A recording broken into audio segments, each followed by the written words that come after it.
এই ওষুধি পাতা, থ্যানতুনি পাতা, এই থ্যানতুনি পাতার কিন্তু গুণাগুণ অনেক বেশি। এটা কিন্তু স্কিনেরও কাজ করে। এটা প্রথমত পেটের সমস্যা দূর করে, দ্বিতীয়ত স্কিনেরও কাজ করে। আপনারা যদি প্রতিদিন এটা যদি ভর্তা করেও খান গরম ভাতের সাথে, তাও আপনাদের কাজে লাগবে, বা জুস করেও যদি খান তাও কাজে লাগবে।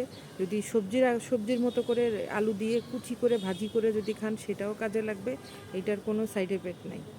যাদের ছাদ বাগান আছে, আমি মনে করি যদি ছাদ বাগানে কোনো ফল গাছের নিচে থ্যানতুনি পাতা থাকে, আপনারা ফেলে দিবেন না, আগাছা মনে করে রাখবেন। এটা প্রতিনিয়ত আপনাদের ঘরে ছোট বাচ্চা যদি থাকে, যদি বাচ্চার যদি আমাশা হয় বা আমাশা জাতীয় ওরকম কোনো পেটের সমস্যা হয়, তাহলে এটাকে আপনারা একটু থেতলে নিয়ে রসটা খাওয়াই দিবেন। এটা কিন্তু অনেক ফল পাবেন। অনেক গুণের এই পাতা, থ্যানতুনি পাতা। এটা আপনারা যারা খান, যারা চেনেন তারা জানেন, আর যারা খান না তাদেরকে বলছি, আপনাদের আশেপাশে যদি পান, যদি দেখেন, যদি আপনাদের বাসার কোনো জায়গা ফাঁকা আছে বাসার সামনে, তাইলে এইটা এনে আপনারা বাসার সামনে, বাসার আঙ্গিনায় লাগাবেন। তাইলে আপনাদের ফিউচারে এটা কাজে লাগতে পারে।